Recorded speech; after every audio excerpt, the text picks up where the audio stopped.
Olá, galera! Raiou mais um episódio do nosso podcast. Meu nome é Leandro Gonçalves e hoje nosso tema é o Evangelho do Rei Jesus, teologia de Scott McKnight. Pretendo trazer aqui assuntos sobre cristologia alta e baixa, teologia da igreja, teologia da salvação e, sobretudo, o significado do Evangelho. E quem está presente aqui hoje é a convidada reverenda Cíntia Muniz. Ela é teóloga, bióloga, professora na Faculdade Latino-Americana de Teologia e na Escola Bibotalk de Teologia. É reverenda, pastora na Igreja Anglicana Porto, em São Paulo. Bem-vinda ao Raiou, Cíntia. Obrigado pelo aceite. Prazer conhecer você mesmo assim virtualmente. Muito obrigada pelo convite, Leandro, e é sempre bom a gente poder compartilhar um pouquinho a respeito do Evangelho. Esse é um tema fascinante e é isso, vamos conversar aí. Muito bom. Cíntia, por volta assim dos meus 20 e poucos anos, eu assisti um programa na TV Cultura, chamado Provocações. O entrevistador era um dramaturgo chamado Antônio Abujamra. Ele sempre repetia a mesma pergunta, assim, aos seus entrevistados, com afeição, assim, com um tom de voz bem peculiar, E, assim, a pergunta às vezes surpreendia, outros, já sabiam e iriam com respostas decoradas, por já conhecer o programa.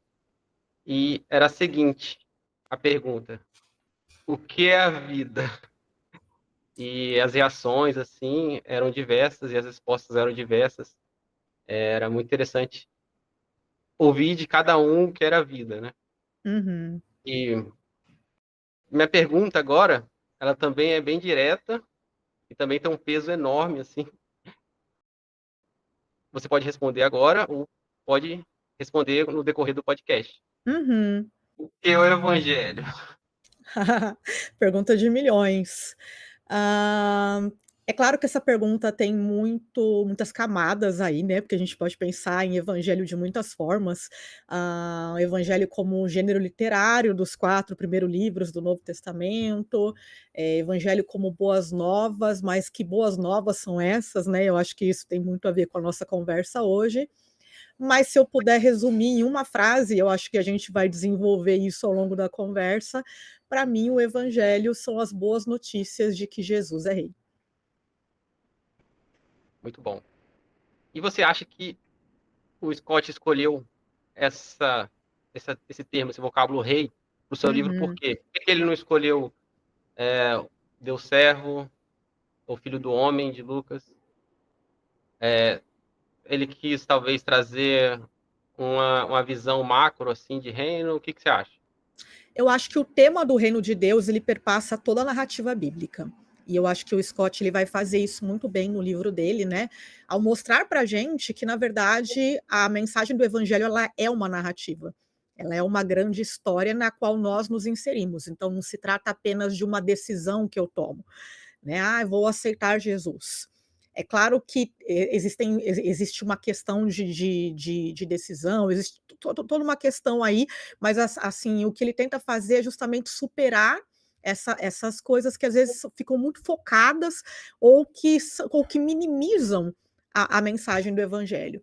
Então, eu acho que a ideia de um Deus que é rei, a gente vai perceber isso desde Gênesis, de um rei que cria, o ser humano à sua imagem e semelhança para serem corregentes desse reino. E toda a narrativa bíblica nos leva para plena implementação desse reino, que é o reino de Deus. Então, eu acho que faz muito sentido, embora esse rei tenha diversas características. Ele é um rei servo, e acho que isso nos ensina, inclusive, muito sobre a questão do discipulado, sobre a ética do reino. Então, quando a gente olha para esse rei, a gente tem uma forma de discipulado muito mais concreta. Eu acho que é por isso que ele escolhe esse nome, e eu acho que ele faz muito bem. Muito bom. Então, ele mostra preocupação, sobre essa questão de tomada de decisão no evangelismo. Alguns tomam uma decisão e falam, sim, eu aceito Jesus, às vezes até para se livrar, assim, do evangelista, de coração e tal, e segundo as estatísticas que ele levanta no livro, pelo menos lá nos Estados Unidos, né, Uhum, poucos, após a decisão, começam a realmente frequentar a igreja, fazer parte do uhum. corpo. Eu senti um pouco de falta, assim, de ele discorrer que isso é uma decisão de mão dupla, assim, né? Não só por parte de quem aceitou, mas por parte da igreja também buscar essa pessoa, né? Entrar em contato, fazer um vínculo, fazer uma amizade, visitar. Eu me converti ali no final dos anos 90, bem, na verdade, vou colocar assim, 2001 e tal, por aí. Ok. E na minha época, né, tinha muitas visitas domiciliares e alguns métodos de evangelismo que eu vou trazer mais para frente que ele critica. Sim. Eu não sei se hoje está em voga ainda, se realmente as igrejas contemporâneas estão praticando. Então, assim, a minha pergunta é nesse sentido. Como você vê a atuação do evangelismo da igreja de forma ampla mesmo, global, assim, contemporânea, em relação a levar a mensagem do evangelho, sabe, de trazer o evangelho fora do templo, assim, né, em ações de ministério. Como você vê hoje, assim? Eu acho que eu vou retomar a partir de uma observação que você fez, né? Você falou que você sentiu falta do Scott falar um pouquinho mais a respeito da igreja cuidando e recebendo essas pessoas, de ter essa via de mão dupla. E eu acho que de forma indireta, ele responde isso quando ele fala a respeito de uma cultura de salvação versus uma cultura do evangelho. Porque quando a gente pensa realmente que a mensagem do evangelho significa apenas você salvar vidas, e fazer com que uma pessoa vai lá na frente, levanta a mão e aceita Jesus e fim, e aí você adiciona mais um membro na sua igreja, percebe que as dimensões de vida comunitária, de discipulado, de uma ética do reino, de como ser um sinal do reino de Deus para esse mundo, tudo isso fica meio que em segundo plano. Então eu acho que uma coisa leva a outra. As pessoas vão aceitar Jesus e talvez depois elas não saibam exatamente como lidar com isso na vida comum, e as igrejas também, que são pessoas que passaram por esse mesmo processo, também não sabem exatamente como se tornar plenamente comunidade. E aí você acaba buscando modelos de igreja, você acaba buscando estratégias e outras coisas que talvez não fossem necessárias se a gente de fato conseguisse entender o que significa o evangelho, né? E eu sempre, para mim, o evangelismo sempre foi uma questão muito complexa. Quando eu fiz seminário, meu primeiro seminário, eu tenho algumas formações teológicas, mas o meu primeiro seminário era da minha antiga denominação, bastante conservador, nada diferente do que o que ele pontua, do que o que é o evangelismo clássico. E, basicamente, evangelizar era dizer para a pessoa que ela era uma pecadora, que ela estava condenada ao inferno e que ela precisava aceitar Jesus, porque ele morreu pelos pecados dela e, com isso, ela iria para o céu. Essa era a mensagem clássica, a mensagem que muitas vezes nós vemos nos folhetos, nas diversas estratégias que se usam por aí. E veja, não estou dizendo que não há fundo de verdade nisso, né? Eu acho que o Scott ele é muito claro quando ele diz que a gente só não pode reduzir a isso. Eu sempre me senti um tanto desconfortável por não perceber muito resultado nisso. Então, ela é uma mensagem que de fato, como ele mesmo coloca e você já comentou, tem gente que vai falar: "Ah, tá bom, aceito, tal, sou pecador", porque tá achando aquela conversa muito chata, a pessoa não tá conseguindo se enxergar naquilo. Eu já vi muita gente, muitos jovens na igreja indo à frente, fazendo, né, aceitando o apelo e tal, e depois desapareceram, nunca mais voltaram. Então isso começou a me causar um certo estranhamento e eu não me sentia, sendo bem sincera para você, confortável em fazer evangelismo nesses moldes. Eu nunca me senti muito confortável, por realmente talvez perceber que alguma coisa estava faltando. E eu acho que quando você consegue enxergar esse todo da narrativa do evangelho, isso faz sentido. Isso faz sentido porque pessoas gostam de histórias. Nós gostamos de histórias, nós nos sentamos em família para contar histórias de famílias, nós nos sentamos como amigos para contar histórias. E quando você consegue contar uma história que faz sentido, isso sim é capaz de trazer uma transformação, sabe? Que talvez só a mensagem do você vai para o inferno e tal, e Jesus vai te salvar disso, talvez não seja suficiente para aquela pessoa. Eu estou dizendo que todo mundo que evangeliza vai fracassar. Não, tem pessoas que se converteram com o folhetinho. Eu não costumo colocar limites na atuação do Espírito. Deus faz como ele quer, né? Mas eu acho que seria muito mais efetivo e talvez muito mais interessante se a gente entendesse essa dimensão mais ampla do evangelho que o Scott propõe. Sim, eu não digo nem pela forma, assim, Uhum. mas a questão também é pela atitude. Você acha que a igreja ficou muito, refém é uma palavra muito forte, mas atrelada à mensagem por meio virtual e esse tipo de contato tete a tete no evangelismo reduziu, assim, ficou antiquado, as pessoas acham que não tem tanto impacto. Você acha que a igreja contemporânea, global, assim, tô falando, mudou esse Uhum. respeito, assim? Quando a gente pensa na evangelização, em como contextualizar esse evangelho, e o próprio Scott vai falar disso, eu acho que a gente tem que perceber os momentos. E hoje, querendo ou não, nós somos um mundo repleto dessas tecnologias, das redes sociais e tudo mais. A gente está falando com uma outra geração que pensa de uma outra forma, e eu concordo com ele quando ele diz que a gente precisa encontrar formas de alcançar pessoas sem perder a essência da mensagem do evangelho. Então, por exemplo, né, ele até coloca um exemplo da adolescência dele, que ele vai lá na casa de uma pessoa, bate na porta, a família jantando, e ele entra com um amigo lá e conta essa história toda.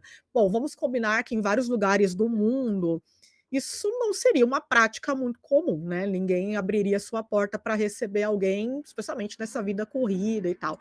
Então, eu acho que tem essa questão de contextualização, e de talvez mudar a abordagem, as ferramentas, não que a questão relacional não seja importante, mas a gente vai ter que entender que nem sempre as pessoas vão estar dispostas a parar para nos ouvir e talvez existam outras formas da gente levar o evangelho também. Acho que essas questões culturais elas variam muito, então assim, não dá para falar de um parâmetro global, porque existem culturas distintas e até culturas que se parecem muito com as culturas bíblicas, quando você pega, por exemplo, as culturas do Oriente Próximo, que ainda valorizam muito a questão de hospitalidade e tal, é uma outra abordagem diferente das culturas do Ocidente, né? Então, eu acho que é isso, o evangelho ele precisa ser contextualizado e talvez aquela abordagem que funcionava, né, na época dos nossos pais, dos nossos avós, talvez ela não seja a mesma abordagem que funcione para os jovens. Talvez eles precisem ver algo diferente. Talvez algo que seja mais baseado em convívio, em forma de viver mesmo. Eu acho que o ethos da comunidade ele acaba também ensinando bastante. Entendi. Eu falei assim, de forma global, Uhum, até para não definir uma linha uhum. teológica, alguma denominação que Sim, sim. evangeliza de forma certa, outra errada. Uhum, Por exemplo, você pastoreia hoje uma igreja no centro de São Paulo, não é isso? uhum, isso mesmo. Bem próximo ali do É, centro. é uma metrópole mundial, né? E ela é nova, não é isso? A gente Quando acabou foi de fazer 1 ano, a gente acabou de fazer 1 ano de igreja, a gente começou a se reunir como o que nós chamamos de grupo base, que é como se fosse um encontro no lar, né, em junho do ano passado, de 2024, e agora em setembro, dia 8, a gente completa 1 ano que a gente tem, de fato, um lugar aberto para as pessoas, e a gente escolheu propositalmente um lugar central em São Paulo, já pensando em todas essas dificuldades de locomoção e tal. Então, por exemplo, o paulistano, né, aqui da capital, se ele não tem, por exemplo, um lugar para estacionar, uma facilidade de acesso, ele dificilmente vai ficar num lugar. Então, Então, todas essas coisas acabam pesando bastante. Então, a gente está num lugar bem central, perto de estação de metrô, perto para quem vem de qualquer lugar. Então, essa também foi uma forma da gente se posicionar de algo que funcionasse para todas as pessoas, né? E aí, fora isso, tem a questão litúrgica que chama a atenção das pessoas também, que também é algo que o Scott pontua no final do livro dele. Ele fala um pouquinho a respeito de liturgia, de sacramentos, de calendário litúrgico, como formas de também contar essa história, de inserir as pessoas nessa grande história da salvação, nessa grande história do evangelho, né? E na verdade, a minha denominação ou a minha tradição cristã, ela é a mesma do Scott McKnight, então até por isso eu me identifico bastante com aquilo que ele propõe. Ah, legal. E pela sua experiência de um ano aí de Uhum. denominação anglicana Porto, né? Como você acha que os não crentes estão comparecendo aos cultos aí, lá na Porto? Você acha que o que tem atraído, assim, de forma, não vou falar, não precisa nem sistematizar isso de forma teológica, Uhum. assim, Uhum. mas talvez, você pode exemplificar, amizades, a Uhum. liturgia, etc. Eu acho que o grande ponto para nós é a liturgia. A gente não tem hoje um trabalho, por exemplo, de sair evangelizando ou coisas do tipo. Então, muita gente fica curioso, quer saber porque nunca foi numa igreja assim e aparece lá. E a liturgia, ela pode tanto assustar como ela pode atrair. Então, tem gente que vai olhar para a gente e vai falar: parece uma coisa meio católica e tal. A gente sabe que o Brasil é muito marcado, né, por conta de toda a história do protestantismo, por um certo anticatolicismo de algumas pessoas. Então, tem gente que vai falar: isso daí não é para mim. Mas tem gente que acaba se encantando, pela forma como a nossa liturgia ela envolve, ela é pedagógica, ela é, de certa forma, narrativa. Então, por exemplo, o Scott, no livro dele, ele fala muito a respeito da pregação dos apóstolos, e depois ele fala do credo apostólico como uma espécie de um sumário daquilo que a igreja cria, da forma como a igreja evangelizava. No nosso culto, todo domingo, a gente recita o credo, como uma lembrança daquilo que nós cremos, daquilo que são os nossos pontos essenciais. Então, querendo ou não, toda a história de Jesus ela é contada, né? E também essa questão de que nós pregamos no lecionário. E eu sei que não é algo comum a todas as denominações, mas muitas denominações cristãs seguem o lecionário. Então, basicamente, a gente percorre a vida de Jesus ao longo do ano.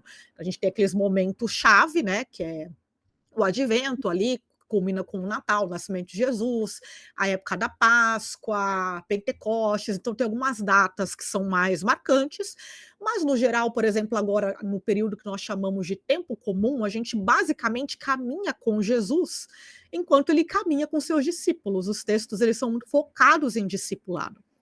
E eu acho que isso traz essa questão que eu te falei da narrativa, do discipulado, de olhar bem de perto Jesus. Eu acho que isso é algo que atrai bastante. Então, essa questão da gente realmente caminhar com Jesus e tentar se parecer com ele, tentar entender como ele era, o que significa o reino de Deus, o que significa ser parte deste reino de Deus.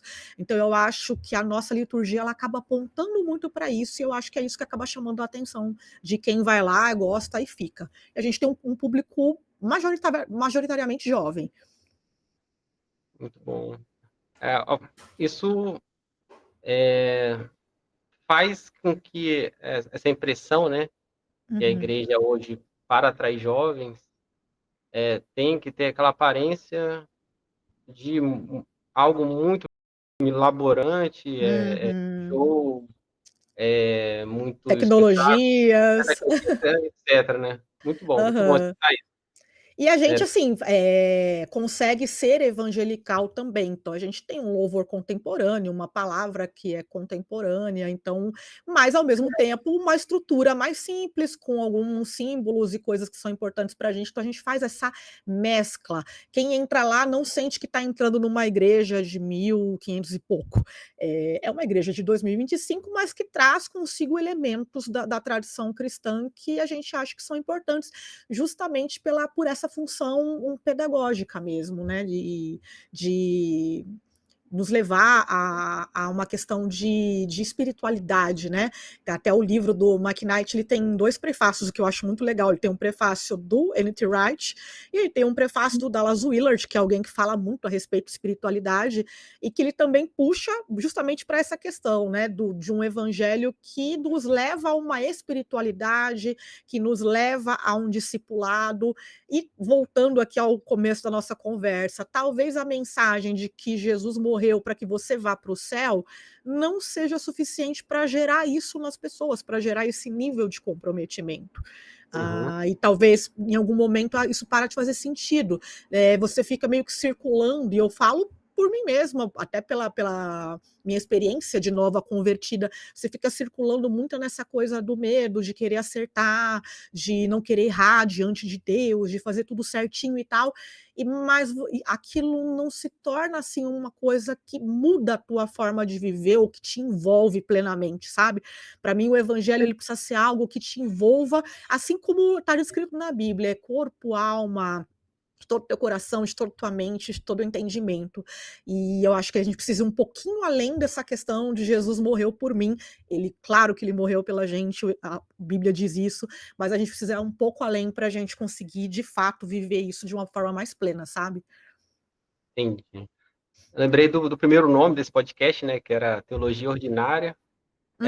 O ordinário ainda não é muito bem entendido, né?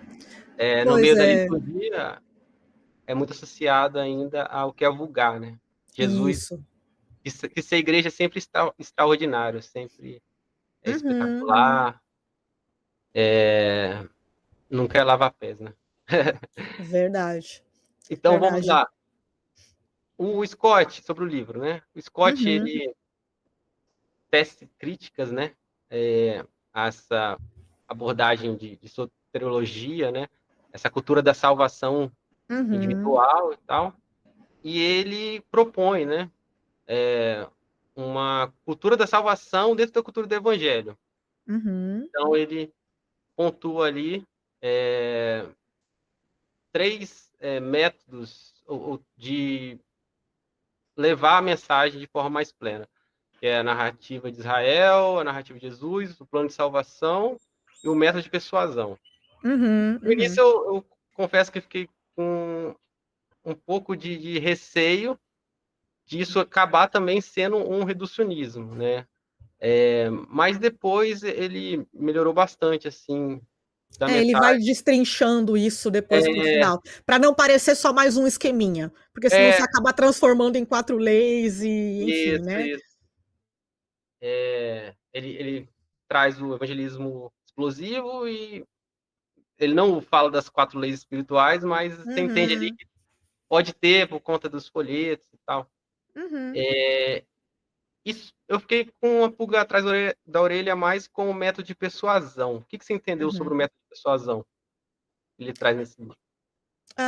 Eu acho que essa questão de você querer que a pessoa tome uma decisão imediatamente, baseado muitas vezes nos nossos argumentos. Então, você vai argumentar com a pessoa, aquela questão de que você é um pecador, você vai para o inferno, para onde você vai? Aquela velha pergunta, né? Você sabe para onde você vai depois que você morrer e tal. Então, você acaba focando nessas coisas, né? E aí você quer uma decisão da pessoa que muitas vezes, como o próprio Dallas Willard coloca, eu vou até pegar o termo que ele coloca, o evangelho da gestão da culpa. Eu acho muito legal essa sacada dele. Você persuade a pessoa por meio de um discurso que leva ela a uma questão de culpa, de que ela precisa ser salva de algo, porque senão ela vai para o inferno e tal. E eu acho que isso muda quando você trabalha a questão das narrativas. Porque aí você vai trabalhar com toda esse plotting da história da redenção, você vai entender por que o mundo está como ele está. Então você volta lá para Gênesis, você entende o propósito original de Deus, você entende por que o mundo está como está, por que existe, né, as coisas não estão como deveriam ser, qual o nosso papel nisso, como Deus trabalhou ao longo da história para redimir a sua boa criação, e aí você entende o papel de Israel, o papel de Jesus culminando com todas essas coisas, e por fim você se enxerga dentro dessa história como o povo de Deus, como igreja, como comunidade, como aqueles que servem a este rei. E aí eu entendo que a gente tem uma estratégia muito mais interessante do que simplesmente a ideia do medo, mas é a ideia de que você se enxergar em algo muito maior, de você perceber que você está fazendo parte da redenção de Deus, daquilo que Deus está fazendo na história, e que Ele quer fazer também através de nós, através de um povo que Ele chamou, né, para retomar esse reinado dele sobre todas as coisas, para consertar todas as coisas que o pecado e a morte desarranjaram aí ao longo da história.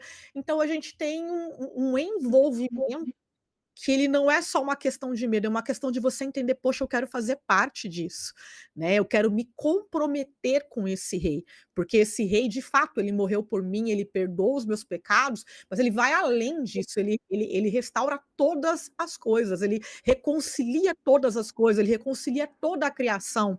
Poxa, a criação de Deus importa, todas as pessoas importam, Deus forma para si uma comunidade, Deus forma para si um povo, e ele entrega essa missão para esse povo. Então percebe como isso se torna muito mais atraente do que as estratégias de persuasão que a gente normalmente usa. Eu entendo que ele quis fazer essa diferenciação quando ele coloca essa questão das narrativas. Então a persuasão ela não está mais focada na salvação individual, mas na grande história da redenção, realmente. Não só isso, para mim, eu entendi também que não depende da nossa sistematização, né? Uhum. Porque não dá para colocar um conceito fechado ali de persuasão individual nossa, né? Nossos próprios métodos humanos, né? Uhum, É uhum. algo que eu fiz pensar mais sobre isso daí, porque a gente realmente encontra muita narrativa deslocada da história de Israel, da Na narrativa. verdade, pouca atenção se dá ao Antigo Testamento, muitas vezes, né. É, Então, é muito comum a gente ver, por exemplo, pessoas dizerem assim: "Ah, não leia", eu já ouvi muitas vezes: "Não leia o Antigo Testamento, leia só o Novo Testamento, o Antigo ele não serve para nada". E aí, se você lê a história de Jesus sem as escrituras que eles citam, as escrituras para eles, né, quando eles falam Novo Testamento, é justamente o Antigo Testamento. Fica um pouco confuso, tá, Jesus ele veio ao mundo para morrer e ele morreu na cruz e tá, e aí? Né. E aí até tem um momento que ele coloca que uma pessoa pergunta para ele: "O que que significa dizer que Jesus é o Messias? Por que que isso importa?". E de fato, se você não tem essa história lá atrás de Israel, da expectativa de um rei, de um Messias, de um ungido, né, que vai consertar todas as coisas, que vai estabelecer o reino de Deus, você a ideia de um Messias não faz muito sentido realmente para a gente. Então fica tudo meio que deslocado, né, e por mais que a gente use métodos que sejam interessantes e tal, e que a gente pode utilizar diversas estratégias, eu acho que se a gente não tiver essa história completa, vai chegar uma hora que vai faltar alguma coisa, sabe? Fica faltando alguma parte aí do quebra-cabeça para a gente realmente se sentir parte disso. Porque vamos combinar, a gente está falando de um livro antigo. A gente está falando de um povo muito diferente do nosso. Tá, o que que eu tenho a ver com Abraão? O que que eu tenho a ver com Moisés? Com uma galera lá no Egito, numa cultura totalmente diferente da minha, né. Então, essa abordagem que o Scott McKnight né, apresenta, e essa questão de você trazer esse evangelho mais narrativo, essa cultura do evangelho retomando toda essa história, eu acho que faz a gente diminuir essa estranheza com o texto bíblico e a gente se situa melhor dentro dessa história que também é a nossa história. você acha assim, para alguma pessoa que está interessada em ouvir essa narrativa, essa história, né, para conhecer a igreja como o povo do livro, né, Uhum. dispostos a levar a boa nova, é uma boa ideia começar pelos 4 evangelhos mesmo, que irradia tanto para o passado quanto para o futuro, ou começar da queda e discorrer sobre a criação, a queda, a redenção, a consumação, que é uma Eu, narrativa muito tradicional aí. sim, eu acho que se a gente começa pelos evangelhos, a gente só vai ter que fazer explicações ao longo do caminho. Não estou dizendo que obrigatoriamente a gente tem que pegar a pessoa e vamos começar a ler Gênesis, tarará, tarará. Mas, querendo ou não, a gente vai ter que dar explicações. Por quê? Porque os próprios autores dos evangelhos recorrem o tempo todo ao Antigo Testamento. Então, você pega, por exemplo, um evangelho de João. Vamos pegar João. João já volta lá para Gênesis. Então, você vai ter que fazer esse paralelo. Querendo ou não, você precisa ter esse entendimento para você. O que significa no princípio era o verbo estava com Deus. Ele está retomando a narrativa da criação e ele vai retomar Gênesis até o final do Evangelho de João, porque ele está com Gênesis na cabeça dele. Ele tem outros textos ali, mas ele está com Gênesis na cabeça. Aí você começa a ler Mateus. Ele está preocupadíssimo em te mostrar para que se cumprisse como estava escrito, conforme o profeta tal. Então, quem é o profeta tal? O que significam essas profecias? Em que contexto essas profecias existiram? O que essas profecias diziam? E quando você pega, por exemplo, do Egito tirei meu filho, chamei meu filho, e aí você precisa inevitavelmente voltar à narrativa do Êxodo para explicar que Deus está realizando um novo êxodo, uma nova libertação. Então, assim, o evangelho sem essa narrativa do Antigo Testamento, ele não vai fazer sentido. Então, eu entendo que se você quiser contar a história do evangelho, não há problema você começar pelos evangelhos, mas você precisa ter em mente essa narrativa, entender para onde os evangelistas estão recorrendo, porque você vai ter que explicar essas coisas para que o evangelho faça sentido, especialmente para quem não conhece absolutamente nada do zero. Então, em determinados momentos, você vai ter que retomar essa história, não tem como. Inclusive o Scott, ele fala isso, né? Ele fala que Jesus, ele fala sobre a Torá e é possível encontrar a teologia de Paulo em Jesus, etc. Dentro dos 4 evangelhos. E se você, Cíntia, fosse contar essa história para alguém hoje disposto a ouvir, essa pessoa tem uma ligação muito forte com questões políticas, né? Ela se interessa por questões políticas e tal, e ela atrelasse o povo de Israel bíblico com as tensões políticas atuais de Israel. O que você falaria para essa pessoa? Essa é uma questão que a gente percebe muitas vezes dentro daquilo que a gente chama de nacionalismo cristão, e acho que é muito forte nos Estados Unidos, se tornou muito forte aqui também. E aí você precisa justamente retomar essa história toda e entender que Deus tem um propósito para todas as nações, né? Quando você volta ao chamado ali de Abraão, e quando você vê, por exemplo, o final do Evangelho de Mateus, ide por todas as nações, quando você vê a centralidade que, por exemplo, o Evangelho de Lucas dá à universalidade da salvação, a todos uma luz para todos os gentios, para todos os povos, mostrando que o propósito de Deus nunca foi apenas um povo, que nada ali é personalista. Deus não é Deus de apenas um povo, mas ele se utiliza de um povo para retomar, para alcançar todas as nações, todos os povos. O livro de Apocalipse nos mostra uma visão maravilhosa de um povo diante de Deus, que é um povo formado por pessoas de todas as tribos, de todas as línguas, de todas as nações. Então, toda a história da Bíblia nos aponta para essa universalidade. Não há favoritismo, o fato de que Deus escolhe Israel é um puro ato de graça, não é um favoritismo, e tampouco é algo que a gente simplesmente pega e transporta. Agora Israel é X nação, agora Israel, porque a gente sempre vai, sempre isso é muito perigoso, porque a gente sempre vai, lógico, puxar a sardinha para o nosso lado, e a gente vai transformar aquele que a gente não gosta no inimigo, e aí já começa a vir aquela escatologia maluca, que fica tentando descobrir quem é o anticristo e tal, aí para o fulano o anticristo é cicrano, para o outro, e por aí vai, né? Então a gente sabe aonde que termina esse tipo de coisa. E a ética do reino, aquilo que Jesus ele vem instaurar é tão maior, é tão superior que ideologias políticas, que ideologias humanas.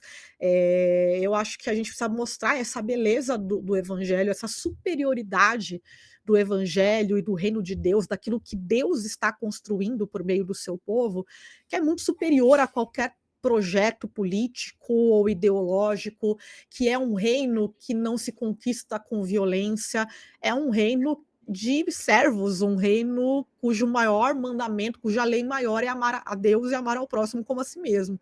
Então, por si só, a gente está falando de algo que é contracultural e que não dá para a gente simplesmente cooptar para as nossas agendas. É, muito bom. O próprio Scott, né, ele traz que Jesus veio redimir as próprias falhas de Israel, né? Uhum. Então, acho que seria interessante trazer isso também para a compreensão, que não é o fato de ser o Estado de Israel, né? Foi Exato. uma Essa ocasião. distinção ela é muito importante, né, que o Israel bíblico não é a mesma coisa que o Estado de Israel. Então isso é uma questão muito complexa e até já tem livros que trabalham essa questão, aliás, muito livro tem surgido, né, ultimamente sobre isso, né. Então fazer essa distinção realmente, entender o que significa ser igreja, o que significa ser povo de Deus, pra gente não cair nesses reducionismos e acabar se posicionando por conta de uma teologia que muitas vezes não faz aí muito sentido com aquilo que a Bíblia nos conta, né, evitar alguns radicalismos e tal. Muito bom. E pós-morte de Cristo, ressurreição, Atos, teologia paulina e Apocalipse. O que você tem a dizer assim sobre essa narrativa pós-morte de Cristo, né? Para um novo convertido, assim, né? Paulo conta muito do que se passou, né? Uhum. Tematiza muito bem e dali para frente, né? O que consiste a história do cristianismo dali para frente até chegar a nós, igreja, assim. Aí minha pergunta é nesse sentido. O Uhum. Scott até traz o termo, né? Igreja com I maiúsculo, né? Uhum. Somos a Uhum. continuação da história. Isso. Como você traria isso, essa mensagem para uma pessoa que está a fim de conhecer o que vivemos? Essa ideia de uma narrativa ou de atos na história da redenção, eu acho que ela é muito didática nesse sentido, porque ela nos ajuda a nos situar em que período nós estamos, né. Então, por exemplo, Paulo, você falou de Paulo, aí depois tem os outros escritos apostólicos, até terminar em Apocalipse, e a partir dali a igreja continua. Então nós temos um povo que aguardava a volta de Jesus, nós ainda somos esse povo aguardando a volta de Jesus. Num primeiro momento, a igreja entendia que essa volta de Jesus era algo muito, próximo, era algo iminente. Com o tempo, essa volta de Jesus ela vai se distanciando e os escritos eles vão se aprofundando nisso, né, em como viver neste mundo. E eu acho que esse é o grande desafio para nós hoje, afinal de contas, 2000 anos se passam desde que Jesus né, praticamente 2000 anos desde que Jesus ascende aos céus, está reinando ao lado de Deus, e nós continuamos aqui vivendo era após era as mesmas dificuldades e outras novas dificuldades, e como tornar o evangelho relevante para isso hoje. Então, realmente a gente se entender como esse povo, do reino, como esse sinal visível de um reino que é invisível neste mundo e de um reino que é a resposta para as trevas que existem neste mundo, né. Então, a gente tem que se colocar dentro dessa história, mostrar como cristãos de todas as épocas, foram vivendo essa realidade. hã Eu acho que basicamente o que a igreja fazia e o que a gente precisa voltar a fazer é contar a história de Jesus realmente. Ele é o nosso modelo. Paulo ele deixa isso muito claro, né? Sede meus imitadores como eu sou de Cristo.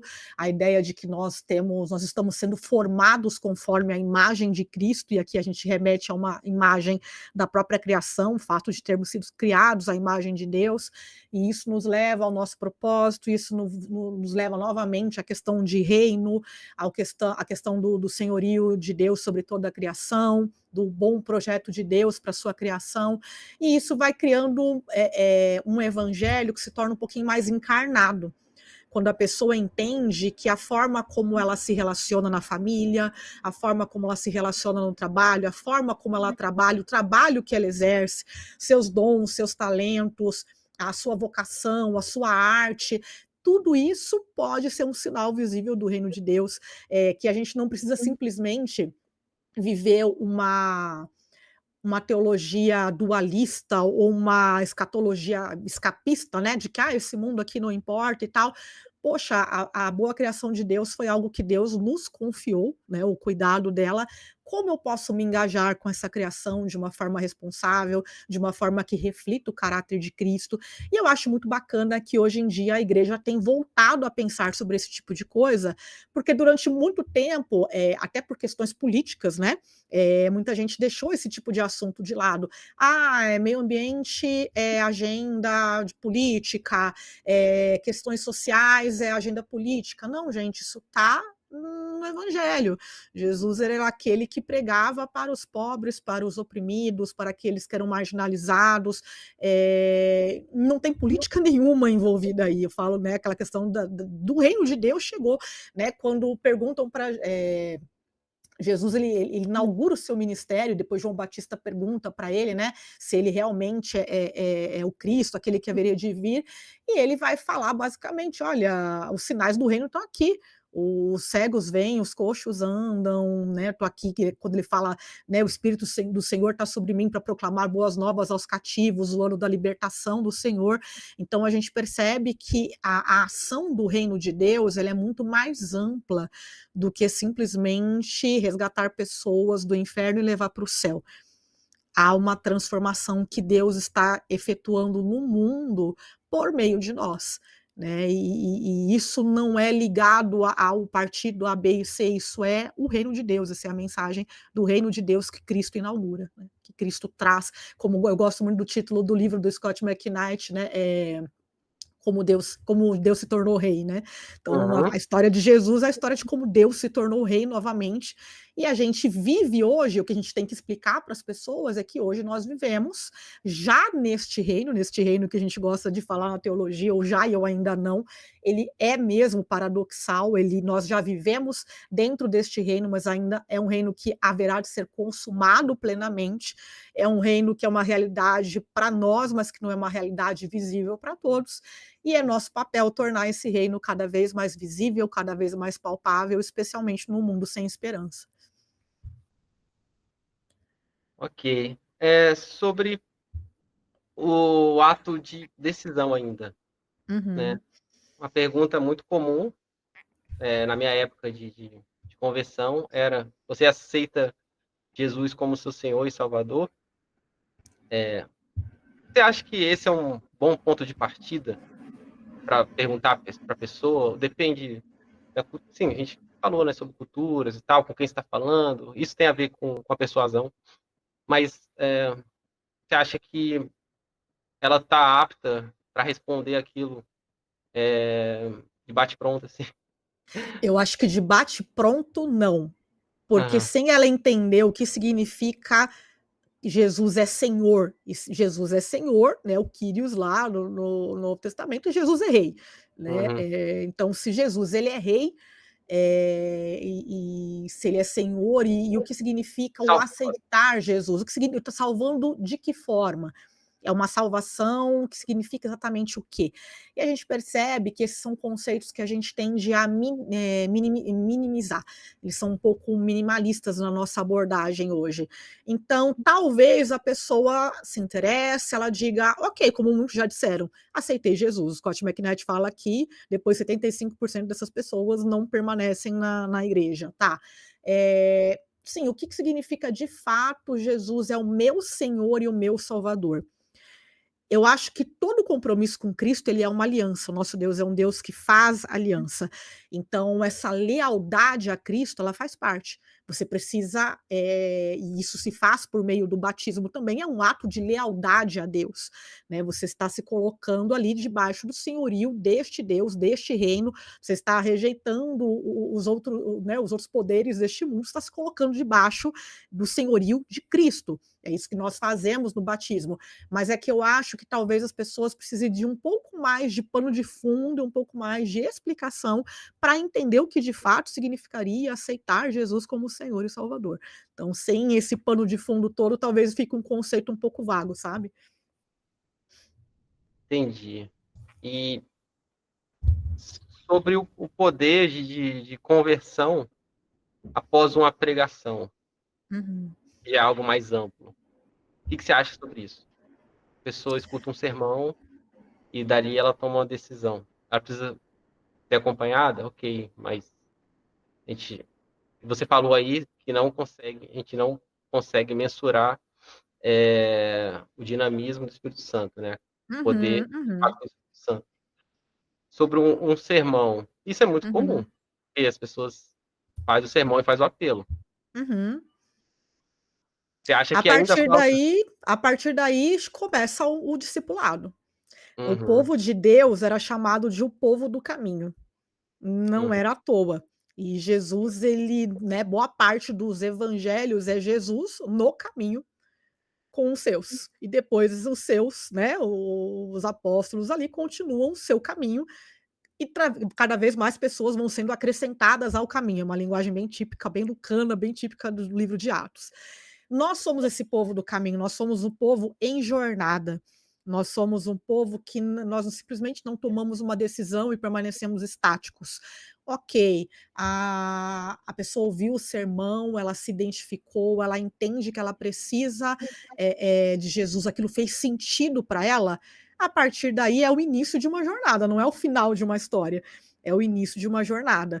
E aí, quando a gente se entende como povo de Deus, a gente entende que a gente está caminhando juntos, como uma família de Deus, e não à toa nós somos chamados de família de Deus, de irmãos e irmãs, a gente está caminhando nessa jornada onde um apoia o outro, onde todos dão suporte uns para os outros nas suas necessidades, chorar com os que choram, rir com aqueles que se alegram. Então eu acho que vai fazer parte a partir daí da convivência. E é por isso que eu acho que é complicado a ideia daqueles que pensam assim: ah, eu vou ser cristão, mas eu vou ser cristão na minha casa. Eu não acho que essa é uma opção para a gente, né? Ser cristão significa fazer parte do povo de Deus. Então, a partir do momento que a pessoa entende que ela quer ser parte desse povo de Deus, que ela se torna parte desse povo de Deus, fatalmente a gente vai ter que caminhar uns com os outros, porque nós somos o povo do caminho e a gente está todo mundo nessa mesma jornada. E sobre o batismo, você acha que já é um ato definitivo? Porque eu, na minha opinião, acredito que seria o ato. Assim, a pessoa, naquele momento ali do batismo, está falando: Uhum. Jesus é meu Senhor e Salvador. Eu acho que isso é bastante complexo, porque varia muito do entendimento do batismo de tradição para tradição. Então, aqui a gente abriria toda uma outra caixinha de discussões, né? De denominações credobatistas, denominações pedobatistas. Eu sou de uma denominação pedobatista, então a gente talvez pense um pouco diferente, tem mais a ver com a ideia de fazer parte do povo de Deus, quase uma ideia parecida com a ideia da aliança e tal. Então aí eu já acho que é uma outra seara, seria uma outra discussão, e que, assim, particularmente eu respeito todas as tradições, eu não tenho uma posição de militância contra isso. Eu falo que eu experimentei todos os batismos. Eu fui batizada neném como católica, depois o padrão típico da família brasileira, o católico não muito praticante, mas que vai lá, batiza seu filho. Depois passei pela primeira comunhão, passei pela crisma, que seria em outras igrejas, a gente chama isso de profissão de fé, de confirmação, depende de que tradição você está, mas passou um momento na minha vida em que eu fui de uma tradição pedobatista, eu fui batizada nas águas também, e fiz a minha profissão ali, então assim, por falta de batismo, não vai faltar salvação para mim, porque eu passei por todos eles e eu consigo ver beleza e significado em todas as tradições, mas eu acho que sim, o batismo ele é um ponto muito importante na nossa aliança com Jesus, na nossa entrada nessa família do reino. E é o ponto de partida disso. Eu falei disso sem mensurar qual seria a sua tradição, assim. Aham, aham. Foi algo muito espontâneo mesmo. Uhum. Cíntia, nessa conversa a dois, assim, acho que a gente trouxe bastante temas e despertou bastante curiosidade para as pessoas lerem o livro inteiro. Uhum. Acho que o episódio já está com um conteúdo bem interessante. E se você quiser fazer suas considerações finais, Uhum. fique à vontade, por favor. Qual a última mensagem aí do Evangelho que você quer trazer? E também Aham. questões pessoais, se quiser falar sobre o seu clube de leitura e, enfim, Ok. projetos pessoais, tá bom? Eu acho que, assim, só vale a pena a gente fazer uma observação aqui, que esse assunto do que é o evangelho, ele vira e mexe se torna uma discussão aí bem grande, porque muita gente entende essa proposta, por exemplo, do Scott McKnight, do Matthew Bates, que também é alguém que caminha muito próximo dessa proposta, ou de alguns pontos que o N.T. Wright coloca como se fosse uma afronta à tradição cristã reformada, ou à ideia, né, da substituição penal, ou de que Jesus morreu pelos nossos pecados. E eu acho que, assim, para quem tiver esse receio, o livro do Scott, ele não fica batendo na substituição penal ou dizendo que Jesus não morreu pelos nossos pecados. Ele vai dizer que tudo isso está contido nessa história maior. Então, é um pacote mais amplo. É como se ele tirasse o foco de algo e ampliasse esse foco. E eu acho isso muito bacana, porque eu acho que quando a gente pensa naquilo que Cristo realiza na cruz, em toda a sua história, né, que envolve também a sua ressurreição, a sua ascensão, não para na crucificação, né? A gente tem um Cristo que ele ressuscita, que ele aparece ainda para os seus discípulos por um tempo, que depois ele é assunto ao céu. Tá, o que significa dizer que Jesus foi assunto aos céus? Né? Que ele ascendeu, que ele está à direita de Deus, o que significa para nós? Então, eu acho que essas visões não é que elas estão combatendo a visão clássica, aquilo que nós já conhecemos, elas estão ampliando. Então, elas estão combatendo, na verdade, o reducionismo. Não estão ali refazendo a roda ou dizendo que X e Y está errado. Porque às vezes as pessoas ficam com um pouco de medo desse tipo de literatura. Ah, mas isso aí será que é coisa de liberal e tal? Que muita gente tem medo disso. Então, assim, eu recomendo. Acho que é um livro muito bacana, que vai realmente ampliar o seu entendimento a respeito do que é o evangelho, talvez te traga até novas formas de pensar em evangelismo, de pensar em discipulado, de pensar em ser igreja, em ser comunidade. Então, eu acho que vale a pena você dar uma lida, ainda que você não concorde com todas as proposições do Scott, ninguém é obrigado a concordar com todas as coisas. O próprio N.T. Wright fala isso no prefácio dele, que ele tem alguns pontos ali que ele não concorda plenamente, mas que a ideia do Scott é muito bacana, porque ela realmente traz um novo colorido para esse tema, então acho que vale muito a pena. Eu sou apaixonada pela mensagem do Evangelho, eu estou numa tradição onde todo domingo a gente prega o Evangelho, e eu acho que a gente deu uma grande ênfase, né, para Paulo, e cara, eu gosto muito de Paulo, Paulo tem o seu lugar, mas eu acho que a igreja ganharia muito ao retomar as narrativas dos evangelhos, ao retomar as histórias de Jesus, os ensinos de Jesus, a própria vida de Jesus como uma narrativa importante para nós.